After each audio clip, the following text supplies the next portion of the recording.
The mahogany casket rested on the altar of St. Andrew's Church like a monument to tragedy, surrounded by arrangements of white lilies and flickering candles that cast dancing shadows over the polished wood. Mourning belts filled the ancient pews.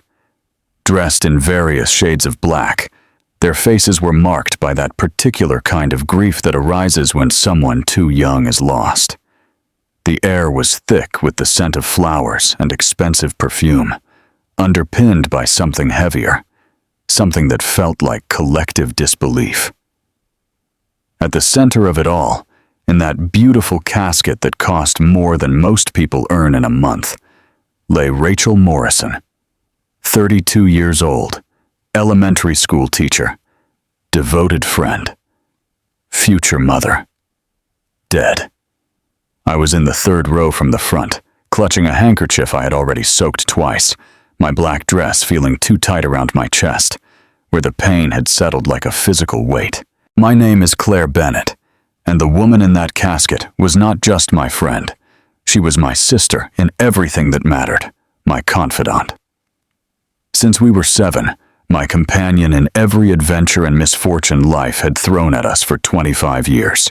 25 years of friendship, of secrets whispered in the dark, of dried tears and shared laughter, of late-night phone calls that lasted until dawn, and Sunday brunches where we solved all the world's problems with mimosas and pancakes. It was all over now, ended in this cold stone church with its vaulted ceilings and stained glass windows that seemed to mock the darkness of the occasion with their colorful depictions of hope and salvation. Rachel had been pregnant when she died, 8 months along with a girl she had already named Hope. The baby survived, born by emergency C-section, while her mother's body failed around her. 4 pounds of fighting spirit in the neonatal intensive care unit, completely unaware that she would never know the woman who had loved her so fiercely, who had sung to her through the walls of her womb, who had spent hours choosing the perfect shade of yellow for the nursery walls. The doctors called it complications. They used words like unexpected infection and rapid multi-organ failure and unprecedented decline. They shook their heads and spoke in whispered tones about how sometimes these things just happen, how medicine cannot explain everything, how they had done all they could. But I knew something the doctors didn't know. I knew that Rachel had been healthy as an ox throughout her pregnancy. I knew she had been radiant with that particular luminosity that comes to women who carry life within them. I knew she had been strong and vital and was planning a future that should have stretched before her for decades. And I knew, with a certainty that sat in my stomach like a stone, that something was very, very wrong with how quickly she had deteriorated. The priest was speaking, his voice a practiced murmur of comfort and scripture washing over the congregation like warm water.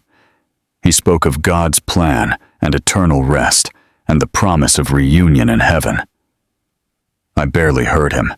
My eyes were fixed on the casket, on the arrangement of white roses draped over its lid, on the framed photograph placed beside it, showing Rachel at her radiant best, smiling at the camera with her hand resting on her pregnant belly. It was then that the heavy wooden doors at the back of the church burst open. The sound echoed through the sanctuary like a gunshot, cutting through the priest's gentle words and making every head in the place turn toward the source of the interruption. The afternoon sunlight streaming through the doorway was blinding for a moment, silhouetting 2 figures against its glow. Marcus Morrison entered his wife's funeral as if he were walking into a business meeting he found slightly inconvenient. He wore a charcoal gray suit that probably cost $3,000, his dark hair perfectly styled, his jaw set with the casual confidence of a man who had never in his 35 years of life on Earth been told he couldn't have exactly what he wanted. His shoulders were squared, his pace unhurried, his expression fixed in something that could have passed for solemn if you didn't look too closely at his eyes. But it wasn't Marcus who made the entire congregation gasp in unison. It was the woman by his side. Jessica Crane walked into that funeral, holding Marcus's hand, as if she had every right to be there, as if she belonged by his side, as if she weren't the other woman, the mistress, the homewrecker who had been sleeping with another woman's husband, while that woman carried his child. She was 28 years old, blonde in that expensive way with highlights that require hours in a salon chair, beautiful in the manufactured way that speaks of personal trainers and careful diets and a skincare routine that costs more than some people's car payments. Her black dress was designer, probably Valentino, cut to show off her figure while maintaining the appearance of modesty appropriate for a funeral. Her heels were red-soled Louboutins that clicked against the marble floor with every step, the sound obscene in the sacred silence of the church. I watched her walk down that center aisle on the arm of my dead best friend's husband, and felt something inside me turn to ice. Behind me, I heard Rachel's mother make a sound I will never forget. Betty Johnson was 61 years old, a small woman made smaller by the hardships of life, who had worked double shifts at a truck stop diner in rural Tennessee for 30 years, just to give her daughter a chance at something better. She had driven 14 hours straight to be at this funeral, probably in the same old Honda Civic she'd had since Rachel was in high school. She had buried her own mother, her husband, and now her only daughter. And through it all, she had maintained a dignity and grace that humbled everyone who knew her. But seeing her son-in-law walk into her daughter's funeral with his mistress broke something in Betty Johnson. She made a sound like a wounded animal, a wail of pure anguish that cut through the whispers and gasps, and her knees gave way beneath her. I caught her before she hit the floor, wrapping my arms around her fragile body, feeling her tremble with sobs she couldn't control. Here is something I learned in that moment, standing in that church with my arms around a grieving mother while her daughter's betrayer paraded his mistress in front of the casket. When someone shows you who they are at their worst, at the moment when basic human decency should prevail over everything else, believe them. This wasn't grief making Marcus cruel. This wasn't shock or confusion, or some misguided attempt to find comfort.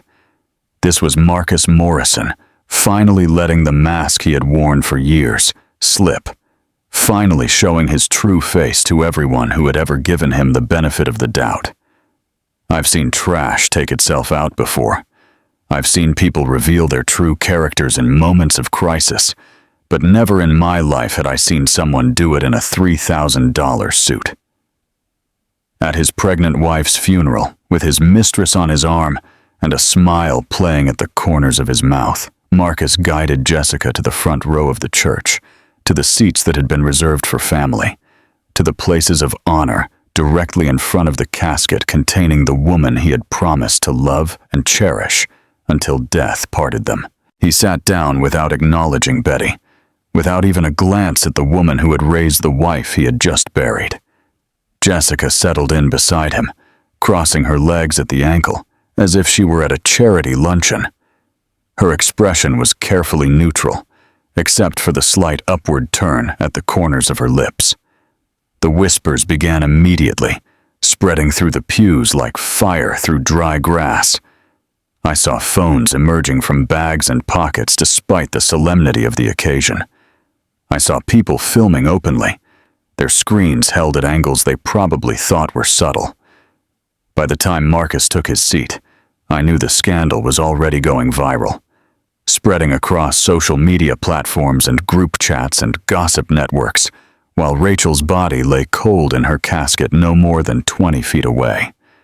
The priest had stopped speaking. He stood at his podium looking lost, his prepared remarks about eternal peace and God's mercy rendered absurd by the spectacle. Folding before him, for a long moment, no one seemed to know what to do. The tension in the church was so thick I could taste it. A bitter mix of outrage and disbelief. And something else. Something that felt almost like anticipation. Then lawyer Thomas Whitmore stood up. I had met Tom Whitmore exactly once before, 3 days ago, when he had called me into his office and told me things about Rachel I had never known. Things that had made me question how well I had really known my best friend. Things that had made me realize she had been playing a game none of us understood, and that the final moves were about to be made.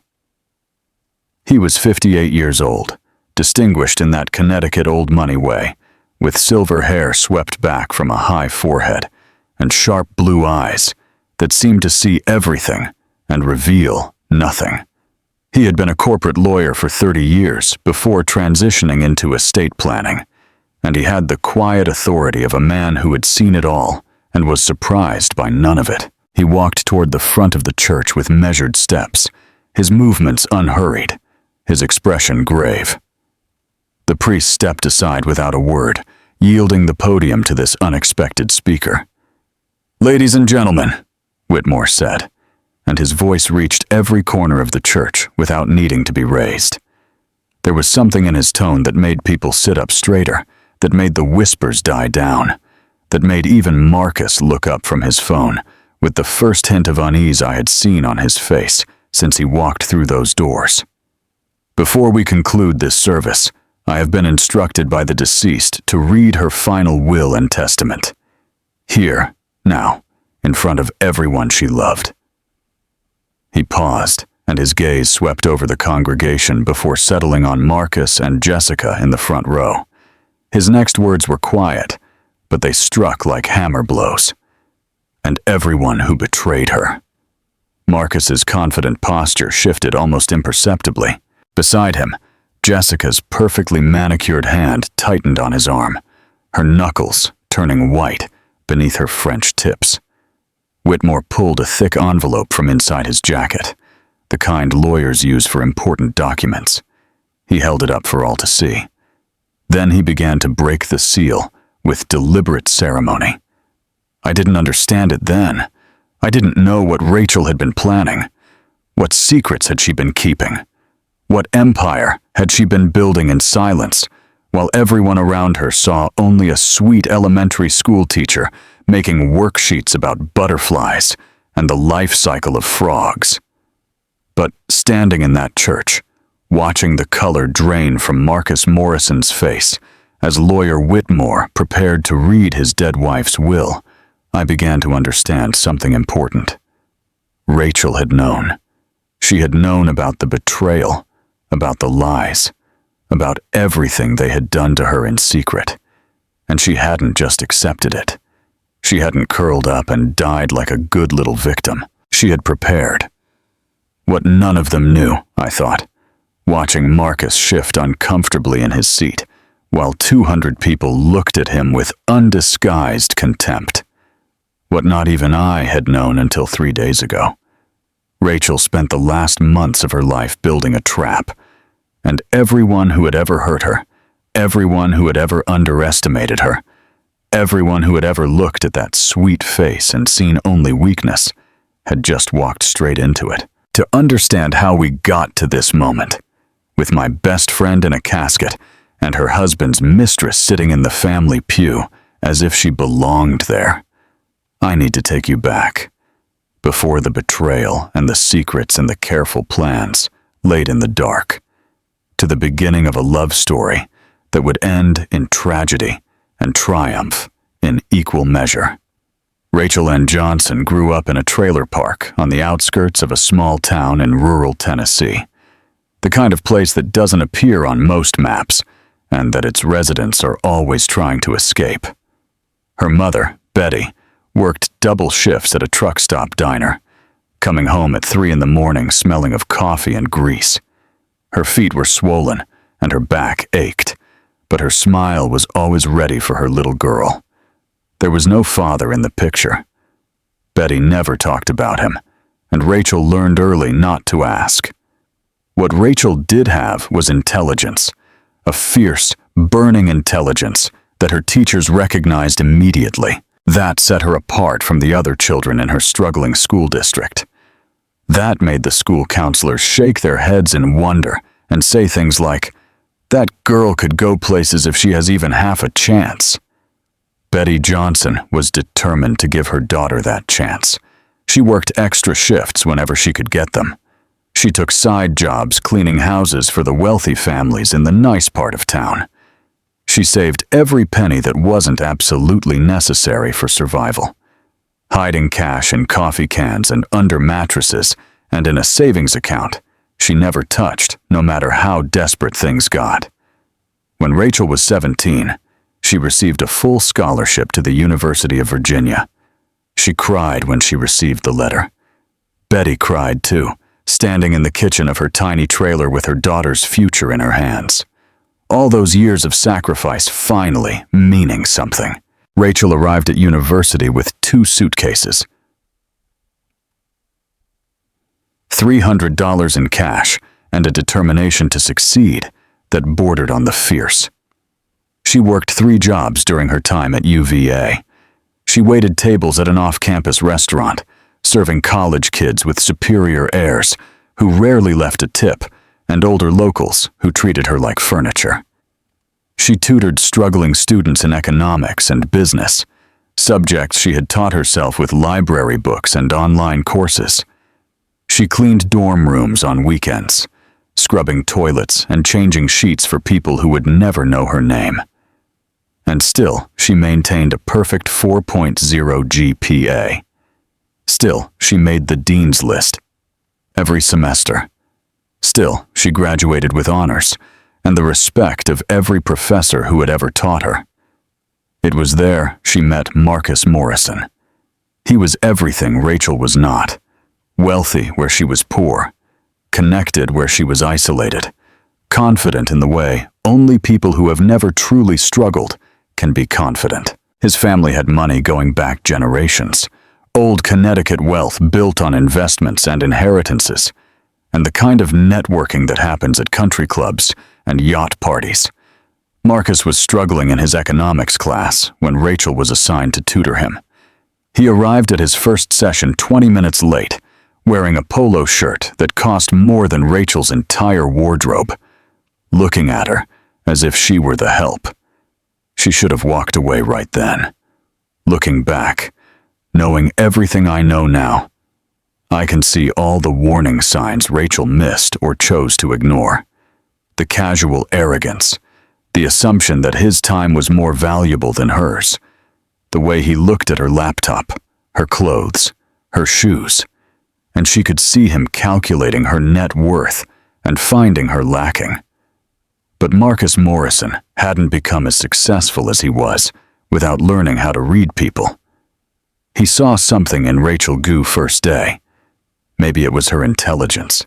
Maybe it was her beauty, the kind of natural beauty that didn't need designer clothes or expensive makeup to shine. Or maybe it was something darker. Maybe he saw a woman who had spent her whole life fighting for crumbs and thought she would be grateful for whatever crumbs he chose to throw her. He changed tactics. He started arriving on time. He brought her coffee, remembering how she took it without being told twice. He asked questions about her life, her family, her dreams for the future, and he listened to the answers with what seemed like genuine interest. He pursued her relentlessly. He would show up at the restaurant where she worked, ordering coffee he didn't drink just to watch her move between tables. He sent flowers to her tiny apartment, extravagant arrangements that must have cost a fortune. He wrote her notes that were surprisingly sweet for a guy who had never had to work for anything in his privileged life. Rachel resisted at first. She wasn't stupid. She knew they came from different worlds. She knew his family would never accept the daughter of a waitress. She knew that fairy tales were for children, and happy endings were for people who didn't have to worry about paying the rent. But Marcus was persistent and charming, and very, very good at saying exactly what she needed to hear. "I'll never be like those people," he told her one night, when she finally admitted why she had been keeping him at a distance. The rich kids who look down on everyone else. That's not me, Rachel. I love you for who you are, not despite where you come from. Your background doesn't matter to me." She believed him. God help her, she believed him. They were married 5 years later at his family's country club in Greenwich, Connecticut. I was the maid of honor, standing beside my best friend in a dress I had bought on sale, and altered myself, watching her face glow with a happiness that made my heart ache with joy. For her, Rachel made her own wedding dress. Did you know that? She designed it herself and hand-sewed it over 6 months because Diana Morrison, Marcus's mother, had refused to pay for a dress for what she called the help. "Trailer park trash doesn't deserve to see Wang," Diana had said, unaware that I was just around the corner, listening to every poisoned word. No matter how much perfume you spray on it, trash is still trash. I should have told Rachel. I've thought about that moment thousands of times since, playing it over in my mind, wondering if things would have been different if I had just opened my mouth and told the truth. But she looked so happy that day, standing at the altar in her handmade dress with flowers in her hair, saying vows to a man she loved with all her heart. I couldn't bring myself to destroy that. Maybe that makes me a coward. Maybe it makes me complicit in everything that followed. I've had a lot of time to think about it, and I still don't know the answer. The wedding reception was beautiful and terrible in equal measure. Beautiful because Rachel was radiant, because the venue was breathtaking, because for a few short hours, it seemed like love really could conquer all the differences between two people from opposite worlds. Terrible because I watched Diana Morrison work the room, whispering venom into every ear, making sure everyone knew exactly what she thought of her new daughter-in-law. "Give it 5 years," I heard Diana say to a woman draped in diamonds, her voice carrying just far enough for me to catch it. "Trailer park is trailer park. The novelty will wear off, and Marcus will remember what he was taught to value." 5 years. That was Diana's prediction. Was she off by 3? The first 2 years of the marriage were good, at least on the surface. Rachel and Marcus moved into a beautiful apartment on the Upper East Side of Manhattan. He started working at a prestigious investment banking firm. She got a job teaching 3rd grade at a private school in the city, molding young minds, and coming home with stories about her students that made her whole face light up. Then Rachel discovered Marcus's gambling habit. He had lost $50,000 at a casino in Atlantic City. $50,000 in a single weekend. Money they didn't have. Money he had borrowed against their joint credit cards, and a loan he had taken out in both their names without telling her. He cried when she confronted him. Real tears, or at least they looked real. He fell to his knees in their living room and begged for forgiveness, swearing it was a one-time mistake, promising it would never happen again, saying all the things people say when they are caught and desperate and not yet ready to change. Rachel used her inheritance to pay off his debts. Her grandmother had worked as a housekeeper for 50 years, cleaning toilets and scrubbing floors for wealthy families who probably never learned her name. When she died, she left Rachel $50,000. Every cent she had managed to save in half a century of back-breaking work. Rachel gave it all to Marcus, without hesitation, without resentment, because she loved him, because she believed in their marriage, because she thought that was what wives were supposed to do. I told her she was crazy. We were sitting in my apartment in Queens, drinking wine out of coffee mugs because I had broken all my wine glasses during a move, and I looked her straight in the eye and said words I still remember exactly. "Girl, the only thing you should be betting on is whether he'll remember your anniversary, not your retirement fund, not your grandmother's life savings, not your entire financial future." She laughed and said I worried too much. She said Marcus had learned his lesson. She said every marriage has rough patches and this was just theirs. I wanted to believe her. I really did. Around that time, Rachel started what she called a little hobby. She had created some teaching materials for her classroom, lesson plans and worksheets and activities that her students loved. A colleague suggested she try selling them online, on a platform called Teachers Pay Teachers, and then on Etsy. Just for fun, Rachel said. A little extra cash, maybe enough to pay for a vacation someday. Marcus dismissed it completely. He came home one day while Rachel was working on her laptop, designing a unit on butterflies and life cycles, and looked over her shoulder with a mocking smile that made my fists clench when Rachel told me about it later. "That's adorable, honey," he said. "Stick to teaching. Leave the business matters to me." Rachel smiled and nodded and went back to her work. But I knew my best friend. I knew her better than anyone in the world, or at least I thought I did. And I saw something in her eyes when she told me that story. A flash of something I had never seen before. Not pain, not disappointment, not resignation. Something sharper, something cold, something that looked almost like calculation. Looking back, I think that was the moment everything changed. The moment Rachel stopped being the naive Tennessee girl who believed in fairy tales and started becoming something completely different. Something patient, something strategic, something dangerous. But I didn't understand that then. I didn't see what was really happening behind my best friend's sweet smile and gentle demeanor. I thought she was coping. I thought she was adjusting. I thought she was doing what women have done for centuries when they find themselves trapped in difficult marriages with no clear way out. I had no idea she was building an empire. The years passed with the deceptive tranquility of deep waters hiding deadly currents. On the surface, Rachel Morrison was the epitome of the perfect wife. She hosted dinner parties for Marcus's associates, prepared impeccable cocktails, smiled at company parties with the grace of someone born to the role. No one suspected that beneath this facade of domesticity burned a mind that was outthinking everyone in the room.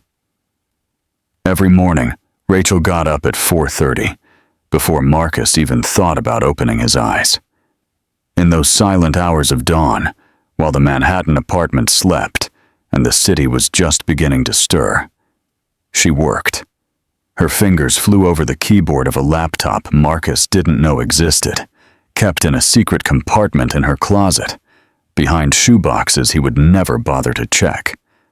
What had started as worksheets about butterflies had transformed into something exponentially larger. Rachel wasn't just selling teaching materials. She had built an entire platform. EduSpark Digital began as a modest website where teachers could exchange resources. In its second year of operation, it already had 50,000 registered users.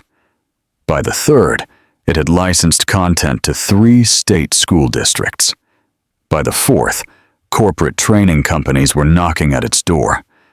She learned everything: computer coding from free online tutorials, digital marketing by watching videos at 2 in the morning, contract negotiation by reading books she borrowed from the public library, legal structures by consulting with Tom Whitmore, her mother's old friend, who had become her trusted advisor and the architect of her corporate anonymity.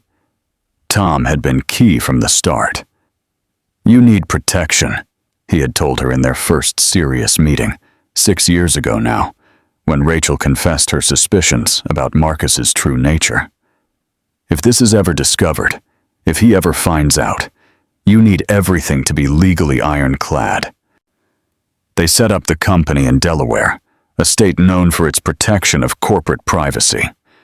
They put it in an irrevocable trust, structured in such a way that Marcus had no legal claim to it. Rachel never used marital money to fund its growth. Every cent of investment came from the profits of the business itself, meticulously reinvested. It was brilliant, it was exhaustive, and it was completely invisible. Marcus, meanwhile, continued to believe his wife was exactly what he thought she was. A simple elementary school teacher whose greatest business achievement was selling worksheets for $200 a month. He obsessively checked their joint bank accounts, monitored her spending, controlled every penny she supposedly had access to. It never occurred to him to look for what he didn't know existed. The arrogance of men like Marcus was predictable. He assumed that because Rachel came from poverty, because her mother was a waitress, because he had given her access to a world of privilege she never would have known otherwise, she was inherently incapable of being smarter than him. His contempt was his blind spot, and Rachel exploited it mercilessly. She kept records of everything. Every lie he told, every promise he broke, every time he accessed their joint accounts without her knowledge.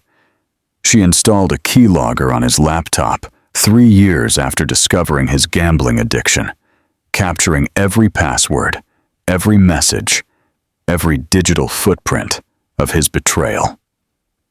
The day she discovered the secret email account was a turning point. Rachel had been reviewing the keylogger logs when she found something new, an email address she didn't recognize with a password that was pathetically obvious. His childhood dog's name combined with his birth date. Typical. Men like him always thought they were smarter than they really were. What she found in that account froze her in her chair. Messages to intermediaries in the Cayman Islands, bank transfers to numbered accounts, fake passports being processed, plane tickets to Costa Rica, documents detailing exactly how much money Marcus planned to take when he finally decided to disappear. He wasn't just a man having an affair or a gambling problem. He was a man methodically planning to abandon his wife and keep everything he could steal in the process. Rachel read every document 3 times. Then she closed the laptop. She poured herself a glass of water, and she sat in silence for an hour, processing the magnitude of what she had discovered. When she finally moved, it was to pick up her phone and call Tom Whitmore. "Tom, it's Rachel. We need to meet. I found everything." Tom didn't ask what everything meant. He had been waiting years for this call. "When can you come?" "Tomorrow, after Marcus leaves for work. And Tom, I need you to prepare something for me. A video to be played under very specific circumstances." There was a pause on the other end of the line. "What kind of circumstances?" Rachel looked out the window of her apartment at the lights of Manhattan glowing in the night. Thousands of lit windows representing thousands of unfolding lives, each with its own secrets and betrayals and triumphs. "If something happens to me," she said finally, "if I'm not here to tell the truth myself, I want everyone to hear it. Every word, every piece of evidence, every secret I've kept." "Rachel, are you saying you think you could be in danger?" She thought of Deanna Morrison, of the looks her mother-in-law shot her when she thought no one was watching, of the veiled comments about how easy it would be for someone to disappear and no one would notice the difference. "I'm saying that I've learned never to underestimate the people who underestimate me. And I'm saying that if they're going to play this game, I'm going to make sure I win, even if I'm not here to see the end." That night, Rachel started writing letters. Not to Marcus, not to Tom, to the daughter who didn't yet exist, but whom she knew in the deepest part of her soul she would one day have. Letters for every birthday until age 18. Letters for the first day of school, for the first heartbreak, for graduation, for the wedding day. Words of wisdom and love that would transcend anything that might happen to her. Because Rachel Morrison had learned something important about life. That preparation wasn't pessimism, it was power. that hoping for the best but planning for the worst wasn't cowardice, it was intelligence, and that the women who seemed most vulnerable were often the most dangerous, precisely because no one saw their strength coming. She continued her double life for 2 more years. She smiled for Marcus at dinners. She nodded when he belittled her little hobby. She acted the part of the devoted wife while her company grew to 40 million.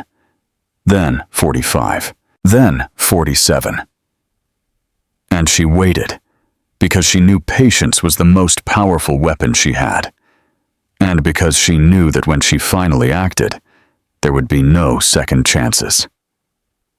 The moment arrived in the most unexpected way, with 2 pink lines on a pregnancy test, and the realization that the game was about to change forever. 6 months before the funeral, Rachel was resplendent with that glow that only expectant mothers possess.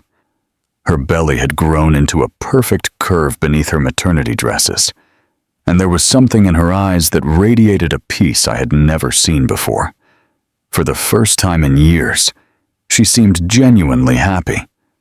We met for lunch on a Thursday in early spring, at a small cafe in Brooklyn that served the kind of overpriced avocado toast Instagram influencers pretend to eat. Rachel was already there when I arrived, sitting at a table by the window with the sunlight spilling over her face, looking like a Renaissance painting of maternal bliss. But something was wrong. I could see it the moment I sat down. A tension around her eyes her smile couldn't completely hide, a stiffness in her shoulders that spoke of sleepless nights and difficult decisions. "Tell me," I said, not bothering with formalities. We knew each other too well for that. Rachel took a deep breath. Then she reached into her bag and pulled out a credit card statement. "I found this last week," she said, her voice flat. "Look at the charges. 3rd line from the bottom." I looked. A jewelry store, Tiffany & Company, a charge for $4,300. "He bought me jewelry," Rachel said, "except he didn't give me any jewelry. No necklace, no earrings, no bracelet, nothing." "Maybe it's a surprise," I offered, though even as I said it, I knew how hollow it sounded. "Maybe he's waiting for a special occasion." Rachel shook her head. "I checked our closet, his drawers, his home office. There's no jewelry box hidden anywhere, no receipt to pick up later. Nothing. So where did $4,300 of Tiffany go?" Rachel's eyes met mine, and in them I saw something that made my stomach sink. Not surprise or confusion. Not even anger, really. Resignation. As if she had already known the answer and was only waiting for the evidence to confirm it. "That's what I need to find out," she said. She didn't confront Marcus immediately. That wasn't Rachel's style. She had spent too many years watching her mother navigate difficult situations with grace and strategy. Too many years learning that knowledge is power, and that the person who acts first isn't always the person who wins. Instead, she hired a private investigator. His name was Mike Callahan, a retired NYPD detective who specialized in what he delicately called domestic surveillance. Rachel paid him with money from her teaching materials business, which she told me was doing quite well these days. I didn't think much of that comment at the time. Quite well could mean anything. A few $100s a month, enough to cover the investigator's fees without dipping into the household accounts Marcus obsessively monitored.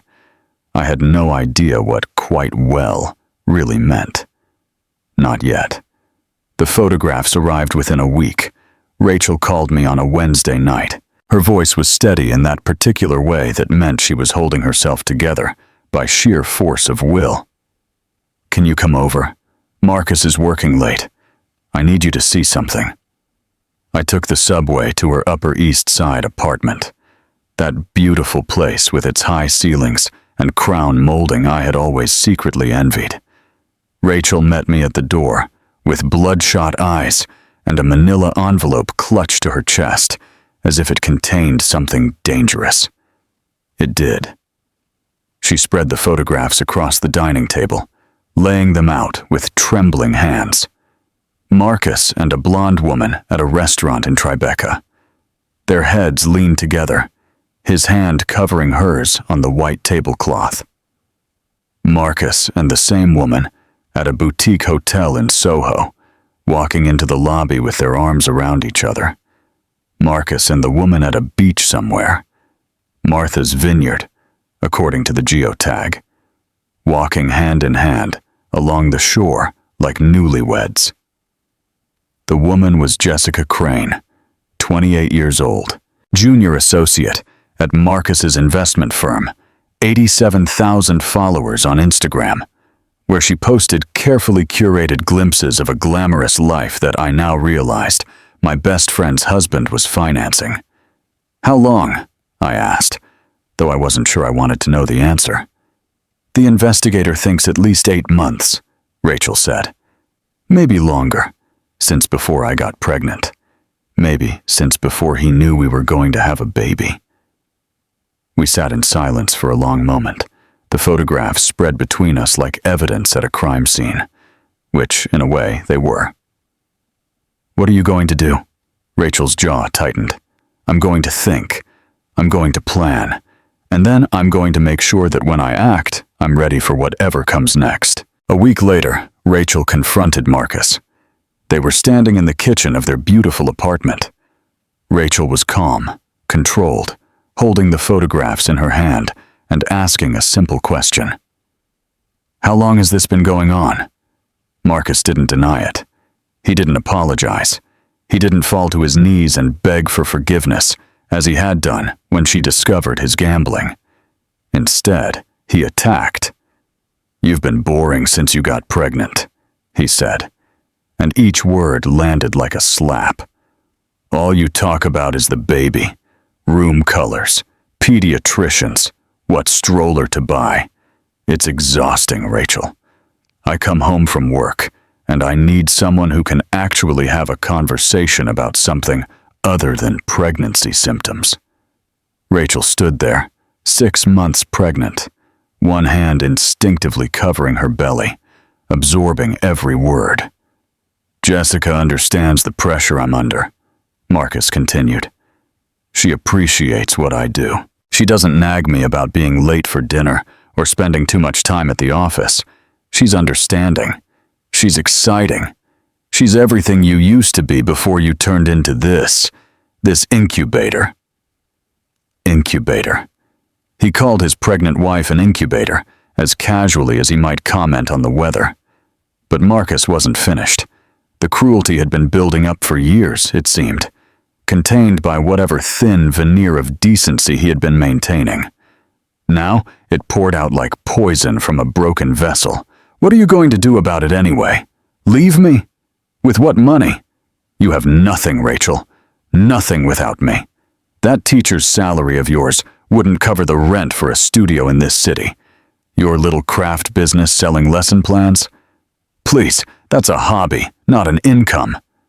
He stepped closer, looming over her, using his height as a weapon. "Your mother was a waitress at a truck stop, and you're just like her. A nobody. A charity case. I took you out of that trailer park and gave you a life you never could have achieved on your own.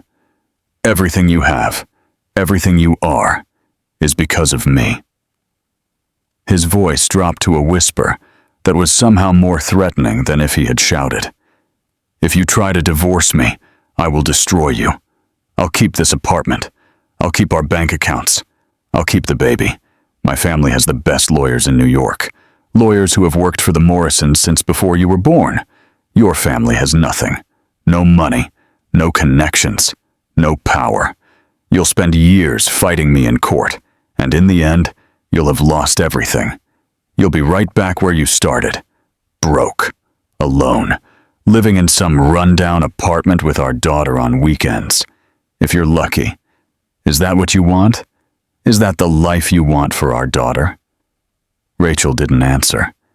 She couldn't. Her voice had abandoned her, stolen by the magnitude of his cruelty, by the realization that the man she had married, the man she had loved and sacrificed for and believed in, had never existed at all. That night, after Marcus left to meet Jessica, Rachel drove to a parking lot on Fifth Avenue. She sat in her car for 2 hours and cried until she had nothing left, until her eyes were swollen and her throat was raw and her hands had cramped from gripping the steering wheel. She called me from that parking lot, sobbing so hard I could barely understand her. I wanted to drive to Manhattan immediately, hold her, tell her everything would be okay. But she wouldn't let me come. She said she needed to think. She said she needed to figure out what to do next. Here is something I learned that day, something that has stayed with me ever since. When a man tells you that you are nothing without him, he isn't threatening you. He is confessing. He is telling you his greatest fear, what keeps him awake at night, the truth he cannot bear to face. He is terrified that you will realize he is nothing without you, that all his power and money and connections mean nothing if you decide to leave, that he has built his entire sense of self-worth on keeping you small. And if you ever stood up to your full height, he would be revealed as the pathetic, insecure little man he has always been. Rachel wiped her tears after those 2 hours in the parking lot. She took out her phone and called a number I had never heard before. "Tom?" she said, her voice steady now, cold in a way that made something shift in my chest when she told me about it later. "It's Rachel. I think it's time. Put everything in motion." It was then that I learned the truth about my best friend. The truth she had been hiding for 6 years, building in silence while everyone around her saw only a sweet teacher selling worksheets about butterflies. Her teaching materials business wasn't a hobby. It wasn't something that paid for the occasional vacation or a fancy dinner. It was a $47 million company. EduSpark Digital, the largest independent teacher resource platform in the United States. Hundreds of thousands of subscribers, partnerships with school districts across the country, revenue streams from subscriptions, licensing, and corporate training programs. Rachel had built it all herself, piece by piece, working early mornings and late nights while Marcus thought she was grading papers or planning lessons. She had incorporated the company in Delaware before they married, putting everything into an irrevocable trust her husband couldn't touch. She had hired employees, negotiated contracts, and made strategic decisions that had turned her little hobby into an empire. And Marcus had no idea. None at all. He thought she made $200 a month selling worksheets. He thought she was nothing without him. He thought he had all the power in their marriage, that he could threaten her with poverty and custody battles, and know she had no choice but to comply. He was about to learn how wrong he was. Rachel met with lawyer Thomas Whitmore 3 days after the confrontation with Marcus, in a small cafe in Brooklyn. She chose specifically because no one from her Upper East Side social circle would ever set foot there. I was there too, at her insistence. She said she needed a witness, someone she trusted absolutely, who could verify that everything she was about to do was legal, documented, and beyond reproach. Tom Whitmore had known Rachel's mother for decades. He had worked on a case at Betty's restaurant years ago, when he was a young prosecutor gaining experience with small-town crimes. Betty had fed him coffee and pie and listened to him complain about the long hours and ungrateful defendants, and they had formed an unlikely friendship that had lasted ever since. When Rachel needed legal advice on starting her business, she called Tom. When she needed help structuring her company to protect it from a husband she was already beginning to suspect, she called Tom. When she realized her marriage was built on lies and needed to protect herself and her future daughter, she called Tom. He spread the documents across the cafe table with the practiced efficiency of a man who had done this sort of thing thousands of times before. Still, I could see the glint of satisfaction in his eyes as he explained what Rachel had built. "The company is in an irrevocable trust," he said, keeping his voice low despite the privacy of our corner. "It was established before your marriage, funded entirely with money you earned yourself. Marcus has no legal claim to anything. He cannot access it. He cannot dissolve it. He cannot even know about it unless you choose to tell him." He tapped another document. "This is the documentation of his behavior: gambling debts, financial manipulation, evidence of the affair, including dates, locations, and photographic proof. Every lie he has told you, every promise he has broken, every time he has accessed your joint accounts without your knowledge or consent." I stared at the pile of papers, the volume of evidence my best friend had compiled without any of us suspecting a thing. "How long have you been gathering this?" 6 years, Rachel said calmly. "Since the first time I caught him gambling, I knew then that something was wrong, even if I didn't want to admit it to myself. So I started keeping records, just in case." She had been married for 8 years, and for 6 of them, she had been quietly and methodically building a case against her own husband, planning for a day she hoped would never come, but for which she was too smart not to prepare. "What happens now?" I asked. "Now we wait," Tom said. "Rachel needs to have the baby safely. We need to make sure the child's interests are protected before we make any moves. And we need to make sure that when we do act, Marcus has no escape route, no hidden assets, no legal loopholes, no way to turn this around on Rachel." Rachel nodded, her hand resting on her pregnant belly. "And there's something else I discovered, something that changes everything." She told us about the Costa Rica plan. Marcus was preparing to liquidate their joint accounts after the baby was born. He had already bought plane tickets for himself and Jessica. He was going to take everything he could and disappear to a country without an extradition treaty, leaving Rachel with nothing but a newborn and a mountain of debt. "He's been transferring money slowly for months," Rachel said. "Small amounts that wouldn't trigger any alerts. I only caught it because I've been watching our accounts like a hawk." She smiled then, and it wasn't a kind smile. It was the smile of a chess player who had just realized their opponent had walked straight into a trap. "He doesn't know that I know," she said. "He has no idea I've been 10 steps ahead of him for years. He thinks I'm stupid. He thinks I'm weak. He thinks I have no options. That's going to be his biggest mistake." 3 catastrophic events happened in the span of 2 weeks, one after another, like dominoes falling in a pattern designed by cruelty itself. Each was devastating on its own. Together, they almost destroyed everything Rachel had built. The first catastrophe arrived without warning. Rachel was at Jefferson Elementary, standing in front of a room full of parents during a routine conference about their children's reading progress. She was in the middle of explaining the improvement of a particularly struggling student when she felt a sharp pain in her abdomen, followed by a rush of warmth between her legs. She looked down and saw blood spreading across the floor. The next few hours were a blur of sirens in hospital hallways and doctors speaking in urgent tones. Emergency C-section at 32 weeks. The baby was too premature. The placenta had detached. They needed to operate immediately, or they would lose them both. Hope Morrison was born at 4:15 in the afternoon on a rainy Thursday in September.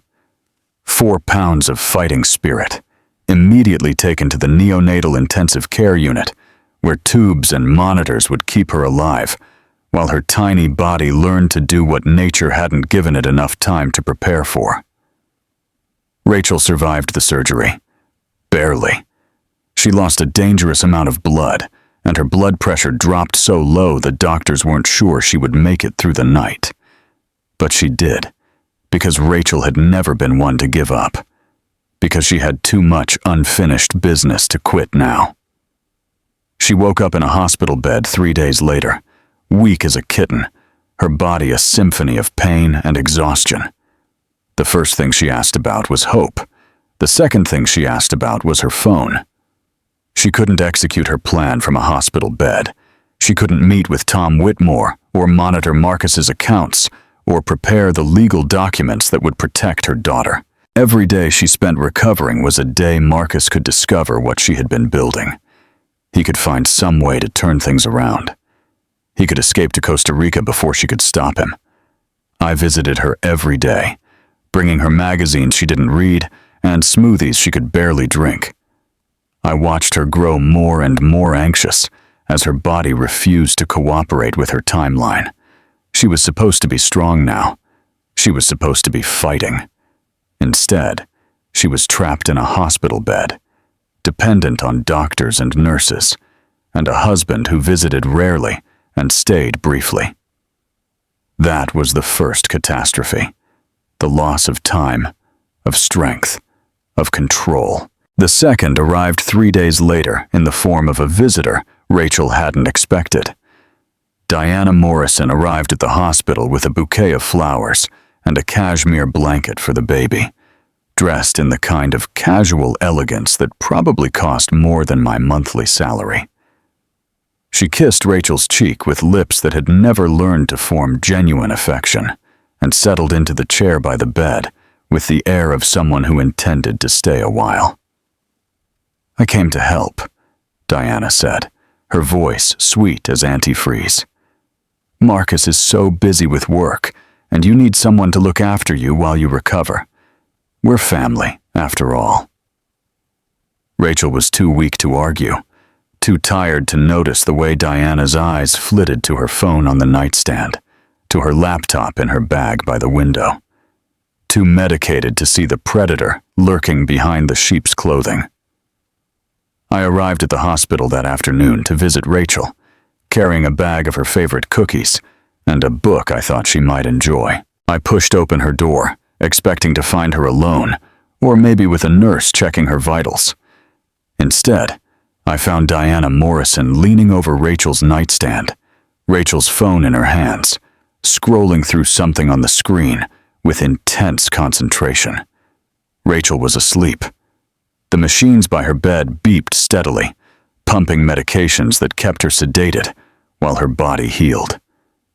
She had no idea what was happening less than 3 feet from her unconscious form. "Diana," I said, and my voice came out sharp enough to cut glass. She looked up, and for just a moment I saw something in her eyes. Triumph, satisfaction, the look of a hunter who has finally cornered its prey. Then it was gone, replaced by a pleasant smile and an innocent expression that would have fooled anyone not looking closely. "Claire, dear, I was just checking to see if Rachel had received any important messages. You know how she worries about that little business of hers." She put the phone down and gathered her things with unhurried grace. "I must be going, but I'll be back tomorrow. Make sure she rests." She walked out of the room as if she had done nothing wrong, leaving behind only the faint scent of expensive perfume and the cold certainty in my stomach that something terrible had just happened. I grabbed Rachel's phone the moment Diana was gone. I didn't know her passcode, but I could see the recent apps on the lock screen. Email, notes, documents, all accessed in the last hour.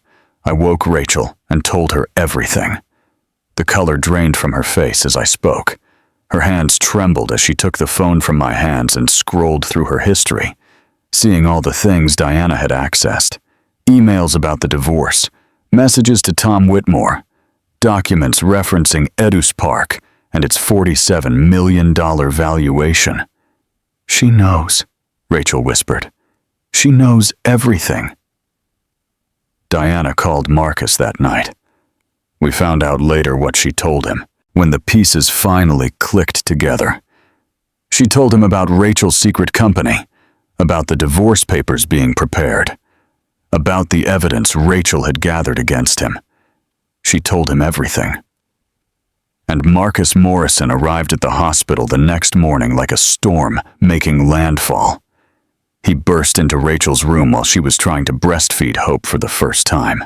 Her body was still weak, her mind still clouded by medication. The baby wasn't latching properly, and Rachel had been crying with frustration. And then suddenly, her husband was there, looming over her bed with fury in his eyes. "You think you can leave me?" His voice was a hiss, low enough so the nurses outside wouldn't hear, but vicious enough to draw blood. "You think your little teacher website scares me? I know everything now, Rachel. My mother told me everything." He leaned closer, close enough so she could smell the coffee on his breath. "I will bury you in court. I will take Hope. My mother will testify that you are mentally unstable, that the pregnancy broke your brain, that you are unfit to care for a child. You will never see your daughter again."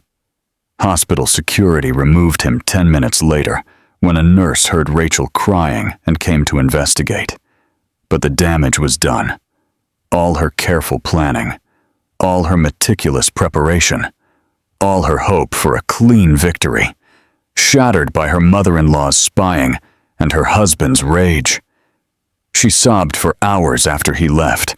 She held Hope in her arms and cried until she had nothing left, until her eyes were swollen shut and her voice was gone, and the monitors by her bed began to beep in alarm. That was the second catastrophe, the loss of secrecy, of surprise, of the upper hand. The third was the worst of all. Rachel's condition worsened dramatically over the next few days. "An infection," the doctors said, though they seemed baffled by its aggressiveness. They pumped her full of antibiotics, but nothing seemed to help. Her fever spiked. Her organs showed signs of stress. Her recovery, which should have been steady, instead changed course completely. I noticed something during Diana's visits. She came every day now, solicitous and concerned, bringing herbal tea from a special wellness shop in Connecticut she swore would help Rachel heal faster. "It's an old family recipe," Diana said, pressing a steaming cup into Rachel's trembling hands. "My grandmother used it. My mother used it. It has healing properties you won't find in any pharmacy." Rachel drank it to be polite, to keep the peace, to avoid another confrontation while she was too weak to defend herself. The night after Diana's third visit, Rachel's monitors began to scream. "Code blue," a voice crackled over the intercom. "Emergency cart to room 417. I was in the waiting room when it happened, dozing in an uncomfortable chair because I had refused to leave the hospital for 3 days. I heard the announcement and I knew. Somehow I just knew. It was Rachel. I ran to her room and pressed my face against the glass, watching helplessly as doctors and nurses swarmed around her bed. Her heart had stopped. Her organs were failing one by one. She was dying right in front of me, and there was nothing I could do except stand there and pray to a God I wasn't sure I believed in anymore. They brought her back, twice. The second time, they weren't sure she would survive. But she did. She always did.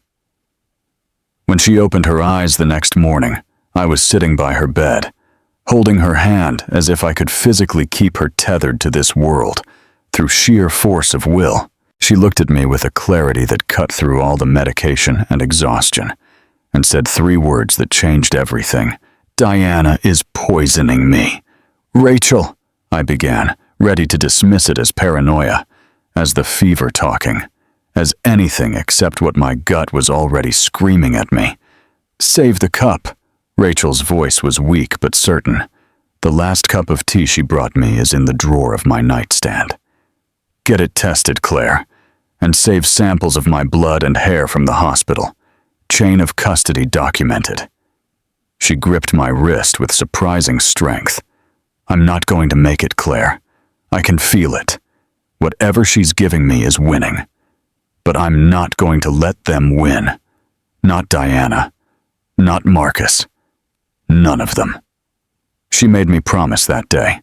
Promise I would play the video she had recorded. Promise I would make sure everyone was watching when the truth came out. Promise to protect Hope no matter what happened next. I made those promises, and I meant every one of them. I just didn't know yet what keeping them would cost. Rachel was moved to hospice on a rainy Tuesday morning, 3 weeks after Hope was born. The infection had spread despite every antibiotic the doctors had tried. Her organs were failing in slow motion, shutting down one by one, like lights going out in a house at the end of a party. The doctors were baffled, frustrated. A healthy 32-year-old woman shouldn't deteriorate this fast. They said, "There must be something we're missing." I knew what they were missing. I had sent the teacup to a private lab for analysis, using money Rachel had insisted I take from a secret account she kept for emergencies. The results would take time Rachel didn't have. But I knew in my gut what they would show. Diana Morrison had been poisoning her daughter-in-law. Slowly, methodically, with the patience of someone who had been planning this for months, maybe years. Detective Sarah Brennan found me in the hospital cafeteria the day before Rachel was transferred to hospice. She was a tough woman, 45 years old, with 20 on the force. The kind of weathered face and sharp eyes that came from seeing too much of humanity's worst and somehow keeping going. "I knew your mother," Brennan said, settling into the chair across from me with a cup of coffee that looked like it had been sitting in the pot for hours. "Betty Johnson. Worked a case at her diner years ago when I was new to the academy and still thought I could save the world. Sweetest woman I ever met. Her daughter, too, from what I remember." She took a sip of her terrible coffee and studied my face. "Something isn't right here. Healthy pregnant women don't deteriorate like this. The medical staff is scratching their heads, which usually means there's something they're not looking for because they don't want to find it." "What are you saying?" "I'm saying I'm investigating. Quietly. Off the record for now. Until I have something solid. But if you know anything at all, that might explain why a healthy young woman is dying in that hospital bed upstairs, now would be the time to tell me."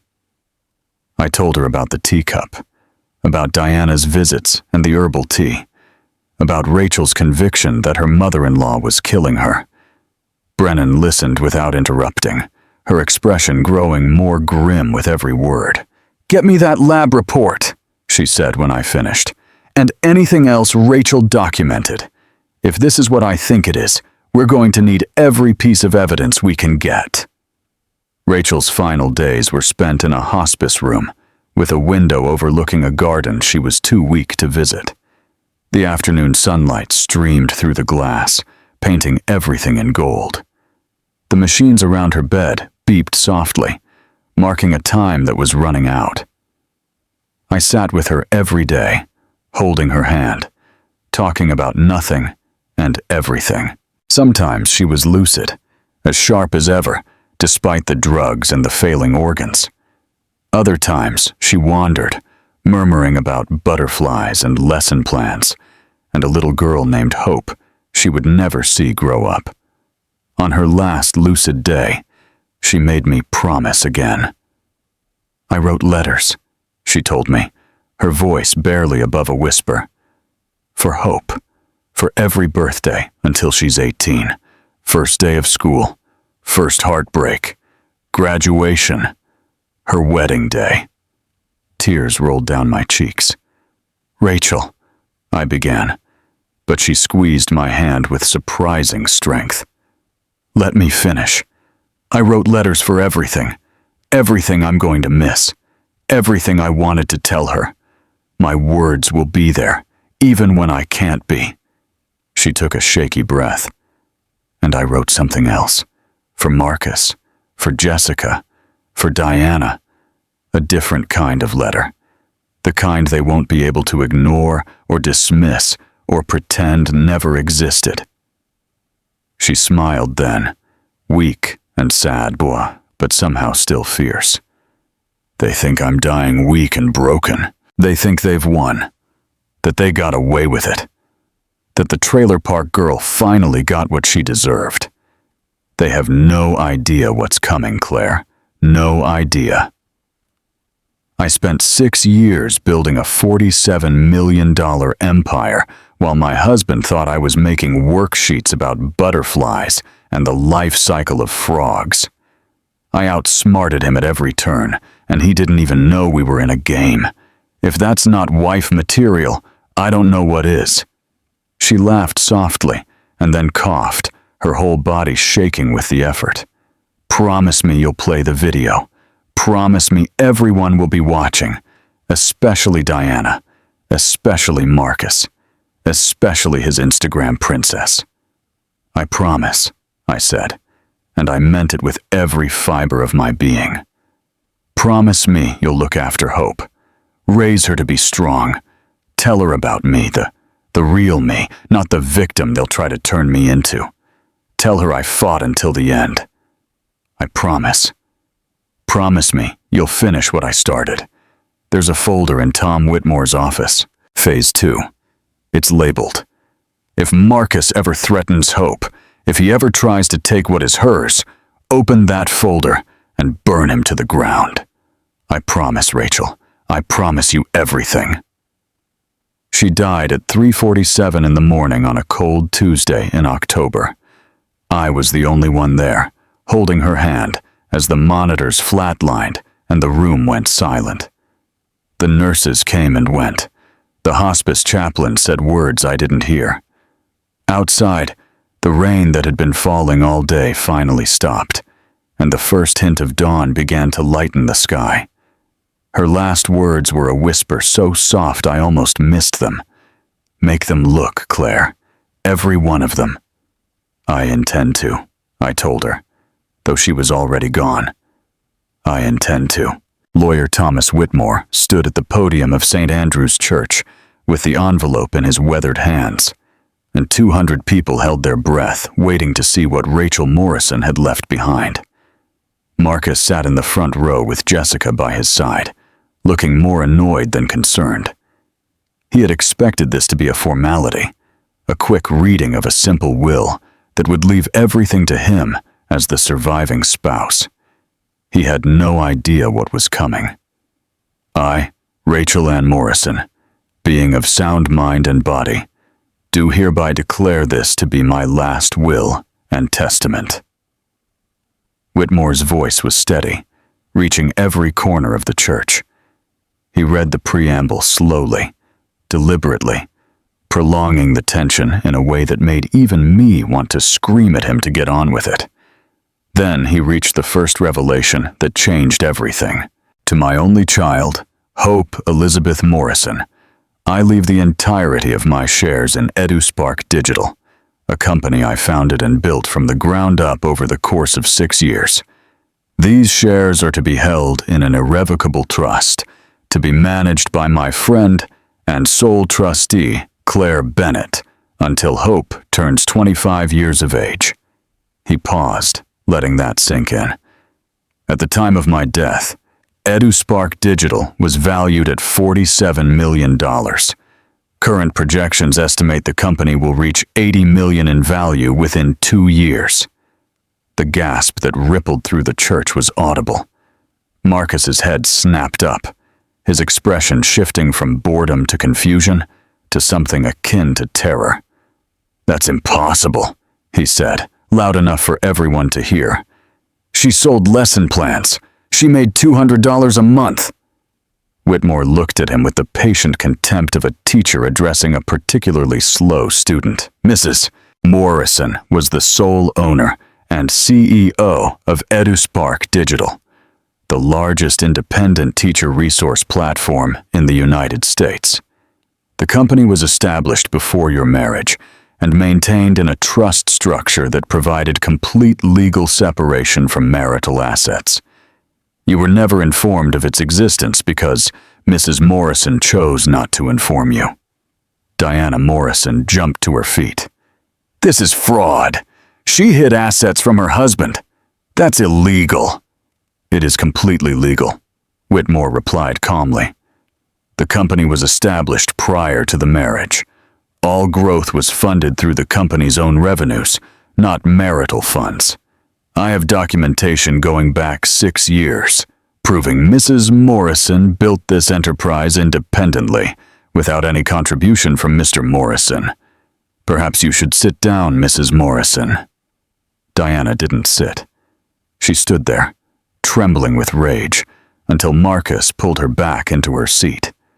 Marcus tried to recover. I could see him pulling himself together, straightening his tie, forcing his expression into something calmer.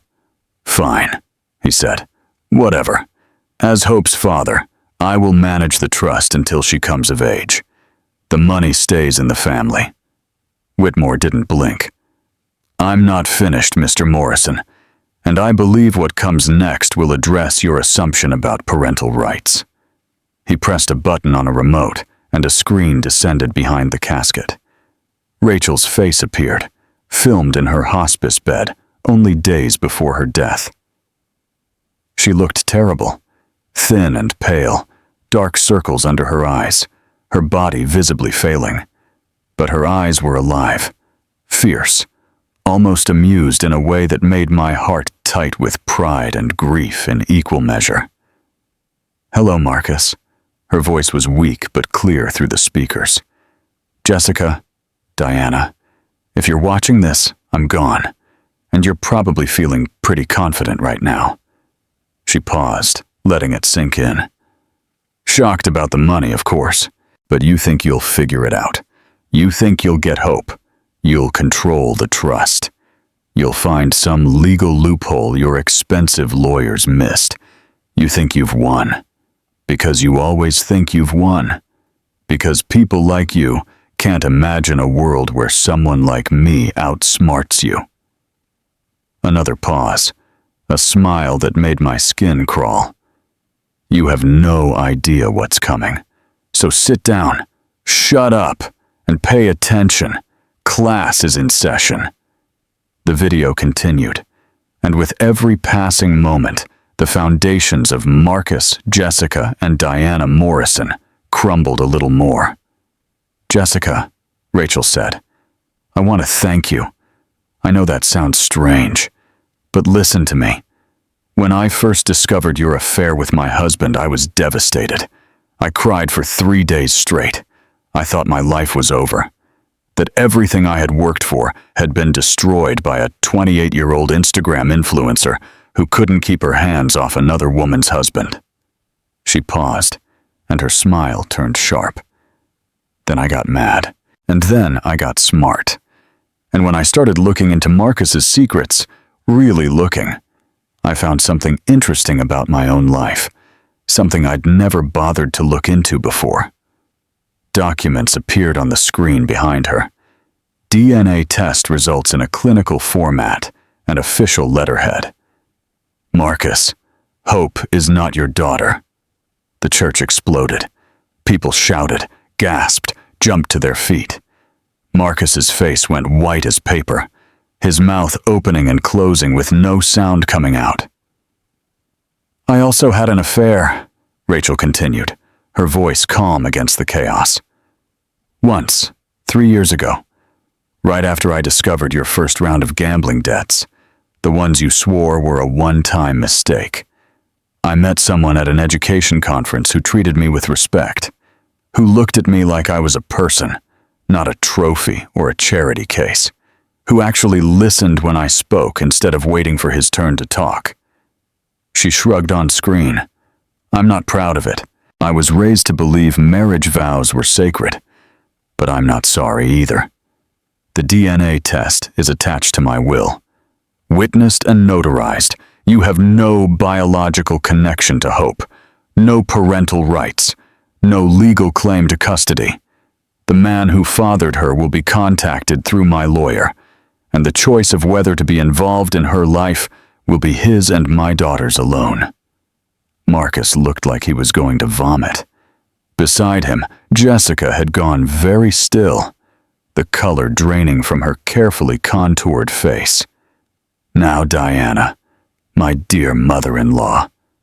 Diana winced as if she had been slapped, her composure shattered, showing something ugly underneath. "Detective Brennan," Rachel said, "I know you're here, I asked Tom to invite you personally."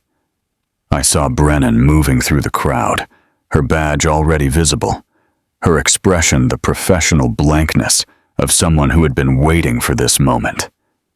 "I believe Diana Morrison has been poisoning me," Rachel continued. "The herbal tea she brought to my hospital room every day. I saved the last cup. It is currently being held as evidence by lawyer Whitmore, with a documented chain of custody." Diana tried to stand up. She tried to move toward the aisle. Brennan was there first, blocking her path with casual efficiency. "I also saved samples of my blood and hair from the hospital," Rachel said. "Also documented, also in evidence. The tests should be coming back any day now. I suspect they will show elevated levels of thallium, a heavy metal that mimics natural illnesses and is almost impossible to detect without specific testing." Diana's voice rose to a screech. "This is insane. She was paranoid. The pregnancy affected her mind. I never poisoned anyone." Rachel, on screen, as if she had anticipated exactly this response. "Diana will probably say I was mentally unstable, paranoid, delusional, but I was a straight-A student, a national merit scholar. I built a $47 million company while everyone around me thought I was making worksheets about butterflies. Does that sound like someone who has lost her grip on reality?" The third revelation struck like a hammer. "Marcus, let's talk about your work. Specifically, the $2.3 million in gambling debts you owe to some very unpleasant people in Atlantic City, and the embezzlement you've been committing at Morrison and Associates to cover those debts." Documents appeared on the screen. Bank records, wire transfers, betting slips, a paper trail that snaked through shell companies and offshore accounts, all meticulously documented and annotated. I have sent copies of everything to the SEC, the FBI, the IRS, and your firm's ethics board. By Monday morning, you won't have a law license. By Friday, you'll probably be in handcuffs. And those gentlemen in Atlantic City who have been waiting so patiently for their money, they will be very interested to know that their debtor no longer has the resources to pay them. Marcus was shaking now, visibly shaking, sweat breaking out on his forehead. His $3,000 suit suddenly looked like a costume he no longer fit into. But Rachel wasn't finished. "Jessica, one more thing, honey."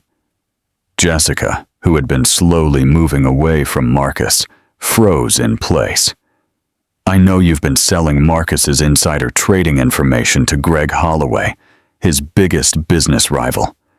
I have the emails, the Venmo payments, the text messages where you called Marcus, and I quote, a useful idiot who is too arrogant to notice he's being used." The screen showed a thread of text messages. Jessica's face collapsed.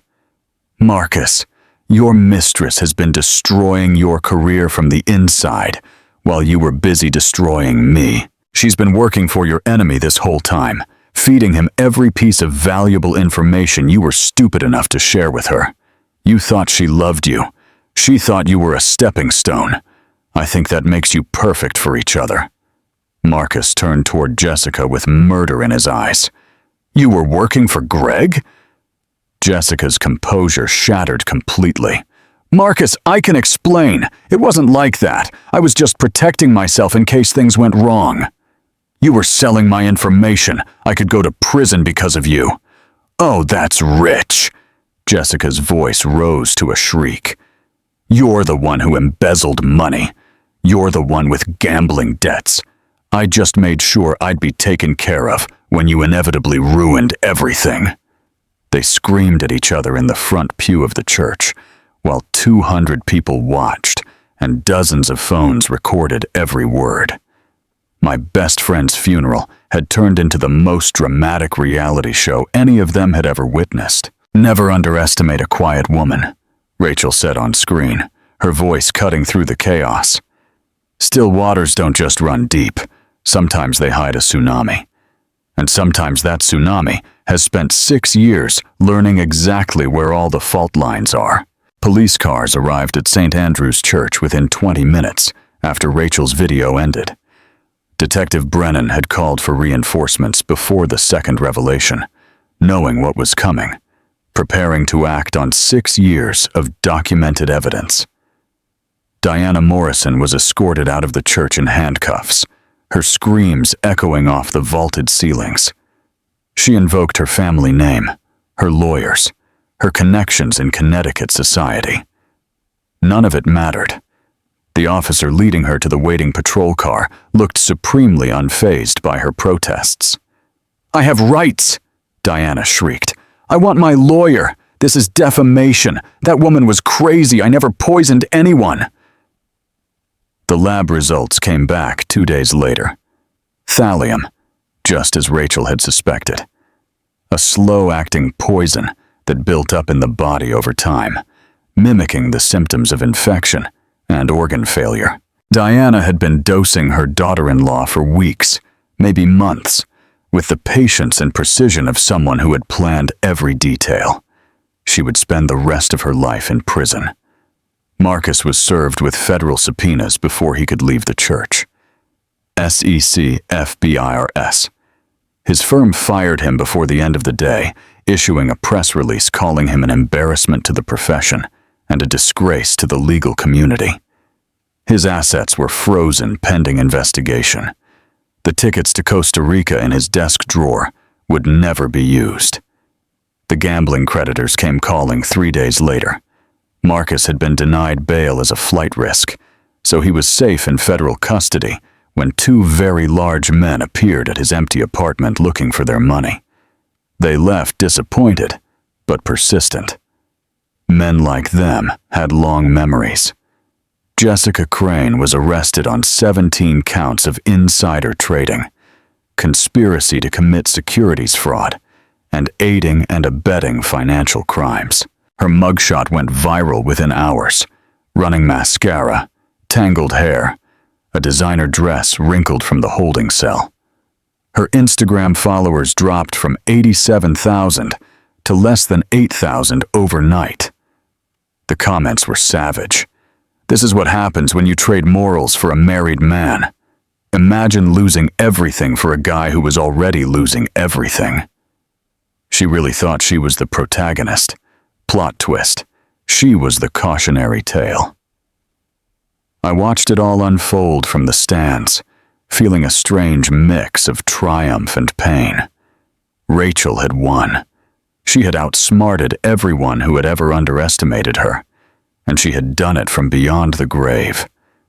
But she was still gone, and no amount of justice could bring her back. 2 weeks after the funeral, Greg Holloway contacted me through lawyer Whitmore. He was nervous when we met, fiddling with his coffee cup in a way that seemed completely inconsistent with the ruthless businessman Marcus had always described. He was 40 years old, successful, well-dressed in a way that suggested money without screaming about it. But it was his eyes that caught my attention. They were kind, genuine, full of a pain that mirrored my own. "I loved her," he said quietly. "Rachel and I only had 3 months together, but I loved her. She was the most extraordinary woman I had ever met. Smart and strong and funny, and so completely unaware of how extraordinary she was." He looked down at his hands. She didn't want to leave Marcus then. She thought she could fix the marriage, save it somehow. She kept saying she had made a commitment, that she had to try everything before giving up. By the time she realized the marriage was beyond salvation, she was pregnant, and then everything started falling apart. He showed me a photograph, Rachel on a beach somewhere, laughing at the camera, her hair blowing in the wind. She looked happier than I had seen her in years, maybe ever. "I didn't know about hope," Greg said. "Not until the funeral, the DNA test. Rachel never told me she was pregnant with my daughter. I think she was trying to protect me, or maybe to protect herself. She knew Marcus would destroy her if he found out." He looked up at me, his eyes wet. I want to be part of Hope's life. I want to help raise her, give her everything Rachel would have wanted her to have, not because of the money or the inheritance or any of that, because she's my daughter, and because loving her is the only way I have left to love her mother. I studied him across the table, this man Rachel had chosen, though only briefly, though in secret. I saw what she must have seen: kindness, authenticity, someone real in a world full of Marcus Morrisons. Hope needs a father, I said finally. She needs someone who will love her for who she is, not for what she represents. Can you be that person? Yes, he said, without hesitation. I can. I will. I promise you, Claire. I promise Rachel. We worked out an arrangement over the following weeks. Shared custody, with me as Hope's legal guardian, and Greg as her recognized biological father. He set up trusts and college funds and everything a little girl could need. But more than that, he showed up. Every day, without fail. Learning how to change diapers and prepare bottles and sing lullabies that made Hope sleep. He was there because he wanted to be, not because he had to be. It was then that I finally allowed myself to believe that things really could be okay. A year passed. The seasons changed. The leaves fell and grew back again. And life continued its relentless march forward, even when the pain made every step feel impossible. I passed the bar exam on my first try. I was a licensed lawyer now, inspired by Rachel, driven by a purpose I had never felt before. The trust paid me a salary as Hope's guardian, enough so I could finally stop worrying about rent and start focusing on building the future Rachel would have wanted for all of us. Hope was thriving, a happy, healthy 1-year-old with Rachel's eyes and Greg's easy smile. She laughed at everything, reached for everything. She lived every moment with the kind of uncomplicated joy that reminded me why Rachel had fought so hard to protect her. My daughter Lily, now 9, had appointed herself Hope's official big sister. She read bedtime stories and helped with bath time and announced to everyone she met that her baby sister was the smartest, prettiest, most wonderful baby in the whole world. Greg had moved to New York to be close to us. He rented an apartment 2 floors up in my building, close enough to be part of Hope's daily life without crowding the unconventional family we were building together. We weren't romantic, Greg and I. We were something stranger and perhaps more enduring, partners in the most important project any of us had ever undertaken. EduSpark continued to grow, $80 million in value now, with projections heading toward $100 million within the year. Rachel had personally chosen the new CEO, left detailed instructions for the company's future, and created an endowment that would fund scholarships for children of single mothers for generations. The Betty Johnson Scholarship Fund, in honor of the woman who had worked all her life so her daughter could have opportunities she never had. Betty herself lived in a comfortable house in Tennessee now, paid for by the trust. She had finally retired from the diner. She had finally stopped working double shifts. She finally had time to tend her garden and call her granddaughter on FaceTime. Every Sunday afternoon, Hope's first birthday party was small, but perfect. Pink balloons filled my apartment. A handmade banner declared, "Happy First Birthday, Hope," in uneven letters, courtesy of Lily's enthusiastic crafting. The guests were few but essential. Lily, Greg, Betty, Tom Whitmore, people who had loved Rachel and would love her daughter in her place. I brought a small television into the living room as everyone gathered. Rachel left videos for Hope, I explained. One for each milestone: first birthday, first day of school, first heartbreak, graduation, wedding day. She asked me to play them. The room went silent. Rachel's face appeared on the screen. She was in the hospice bed, but she had put on lipstick and done something with her hair. She had made an effort to look like herself, even while her body failed around her. "My dear Hope," she said, and her voice was weak but warm, full of a love that transcended the limitations of the recording. "Happy first birthday, my girl. If you're watching this, I'm not there to hold you, to kiss your cheeks, to watch you smear cake all over your face and laugh with joy at the mess you've made." She smiled, and for a moment, she looked almost healthy, almost like the Rachel I had known for 25 years. "I'm so sorry I couldn't stay. I fought so hard, Hope, harder than I've fought for anything in my life. But some battles cannot be won, not in the way we want them to be won. Sometimes fighting means knowing when to let go and trusting that the people you leave behind will continue your work. I need you to know something important. Everything I did in my life, everything that mattered, I did for you. I built a company not because I loved money or success or proving something to people, though I'll admit that last part was satisfying. I built it because I knew you would need protection, because I knew there would be people in this world who would try to take what is yours, who would look at you and see only what they could use from you. I wanted you to have armor, resources, independence. I wanted you to never need anyone else to survive, so that when you chose to let people into your life, it was because you wanted them there, not because you had no other choice. She took a shaky breath. Be brave, Hope. Be kind. Be smart. Work hard, but not so hard you forget to laugh. Love deeply, but not so deeply that you lose yourself. Stand up for the people who can't stand up for themselves.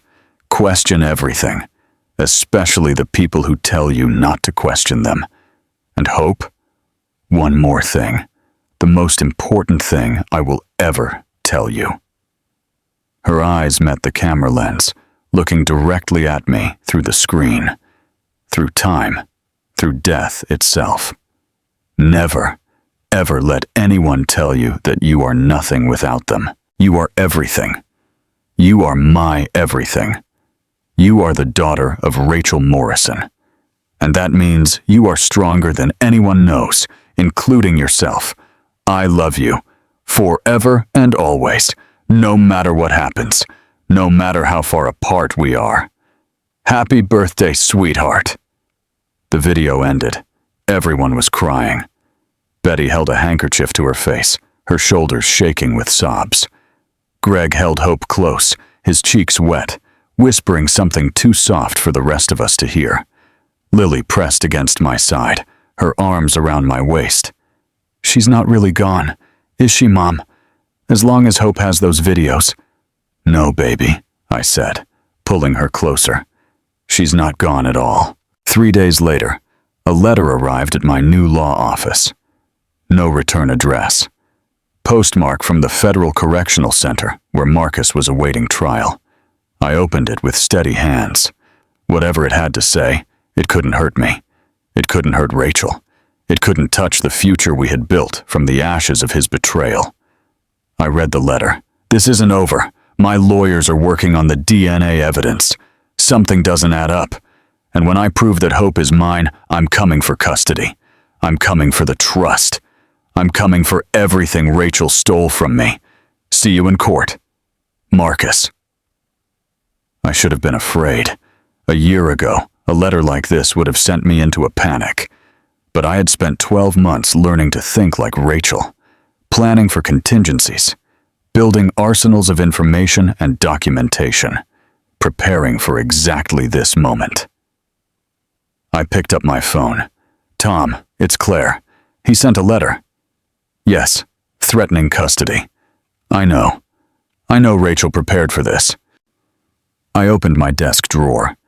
Inside was a thick folder I had never opened, labeled in Rachel's careful handwriting. Phase 2, in case of threat to Hope.